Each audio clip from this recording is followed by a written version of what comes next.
नमस्ते। एक मित्र ने प्रश्न पूछा है जिसका उत्तर मैंने इंग्लिश में दिया है। हिंदी में आज कहूँगा आपसे।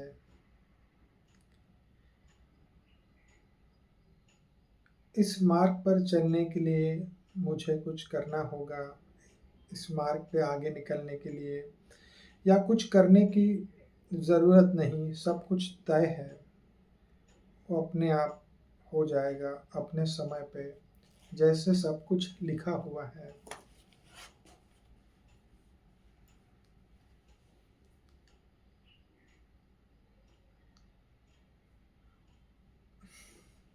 सब कुछ मिला हुआ है, सब कुछ अंदर है।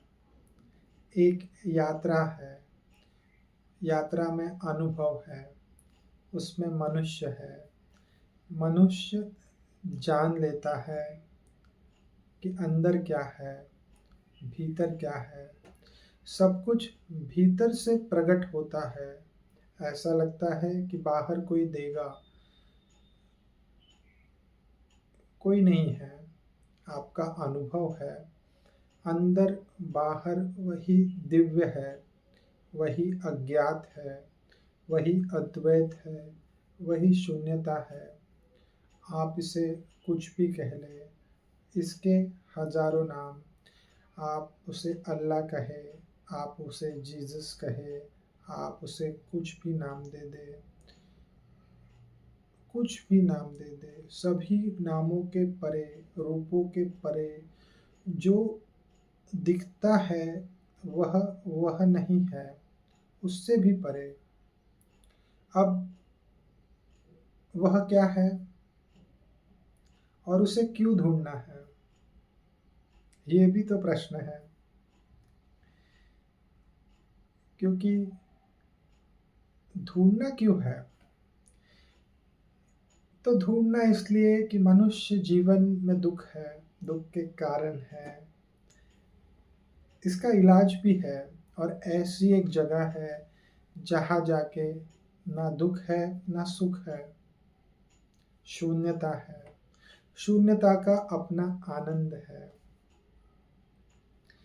मनुष्य बीच में खड़ा है, चुन सकता है गिरना या उठना। तो फिर इसे प्राप्त करने के लिए चलना होगा या अपने आप मिलेगा? मुझे लगता है हम स्वतंत्र हैं। खुद का स्वभाव है। खुद का स्वभाव जानने के लिए भी हम स्वतंत्र हैं, क्योंकि मन का फैलाव है। मन जो है वह आत्मा और देह के बीच का संवाद है, कम्युनिकेशन।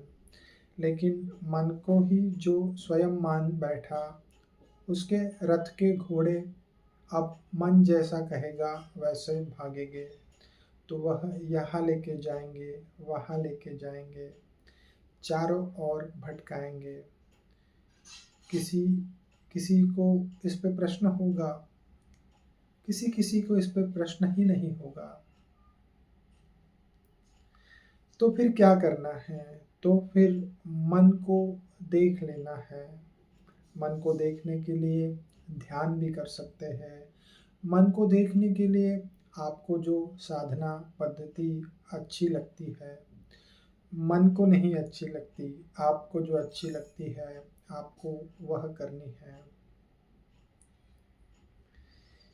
साक्षी तत्व पे आ जाना है। मन को थोड़ा पीछे ले लेना है और जो साक्षी है देखने वाला, वह अब रथ चलाने लगे धीरे धीरे धीरे धीरे। वैसे हमें कुछ तो करना है। ना करने का मतलब साक्षी तो वैसा ही है, पहले से ही है। तो ऐसा कहा गया है कि कुछ भी करने की ज़रूरत नहीं। यह भी इसलिए कहा गया है कि कभी-कभी करना इतना ज़्यादा हो जाता है कि प्राप्त होने के बाद भी करना शुरू ही रहता है। करते ही जाते हैं। जैसे कोई ध्यान मार्ग से जिसने अनाहत नाथ को जान लिया, जिसने ध्यान मार्ग से उस शांति की झलक ले ली। अब आपको ध्यान करने की ज़्यादा ज़रूरत नहीं है। अब आप में अब रस आ गया, आप में अब रूप आ गया, नाद आ गया। रूप से अर्थ है अरूप, जो दिख नहीं रहा है। ऐसा कहे कि अब आप उस प्रकाश को फील कर रहे हैं। बहुत सारी बातें होगी। तो फिर क्या आपको और ध्यान करना है? नहीं, तब आप ध्यान में ही हैं बाद में। लेकिन मन कहेगा कि ध्यान को क्यों छोड़े। अगर ध्यान ने आपको पहुंचाया है तो ध्यान को पकड़े रखे। इसीलिए कहा गया है कि एक वक्त पे आपको भागना छोड़ना होगा।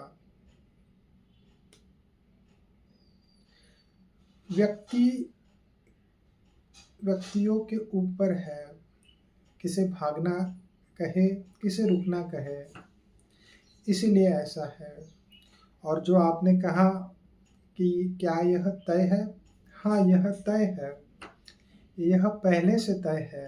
वह तो अंदर से पुकार ही रहा है। उसका जो नाद है वह तो आ ही रहा है। पता नहीं क्यों मैं हमेशा क्लियर कर देना चाहता हूँ,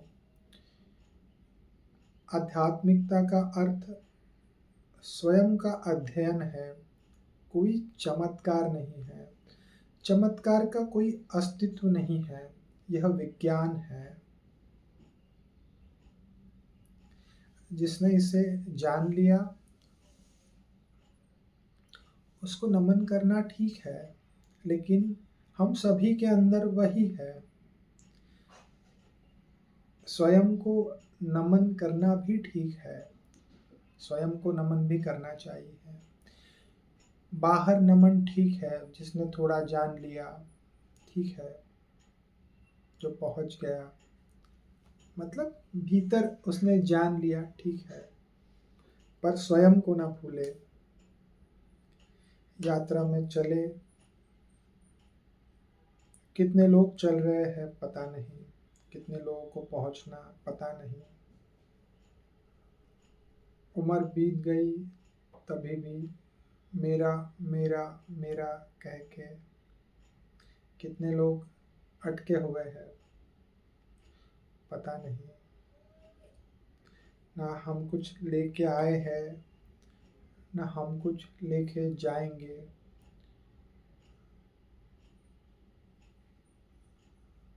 कुछ लेके जाना नहीं है, इसे देखना है। इसे भी आप साधना कह सकते हैं। और फिर रुक जाना है। क्या आप बोल रहे हैं हम, क्यों बोल रहे हैं हम, इसकी आवश्यकता है या नहीं है।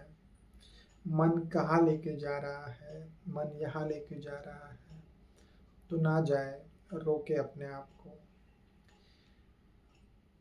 और भी मन के खेल है, और भी हमारी मान्यताएं है। युद्ध जैसा है मित्र, युद्ध जैसा। इस युद्ध में अस्तित्व पे छोड़ देना सब कुछ। हाँ, लड़ना तो होगा मन से, खुद से, पर ठीक है। यह मंथन होगा, देवताओं का और दानवों का। विष भी निकलेगा, अमृत भी निकलेगा, सिद्धियां भी आएगी। सभी को छोड़ना है, सभी को। मैं अमृत को भी छोड़ने कहूँगा, पता नहीं क्यों।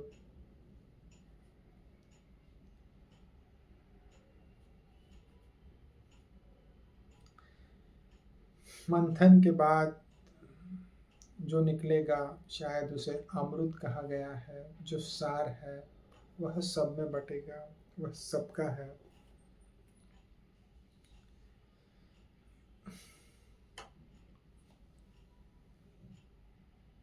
धन्यवाद।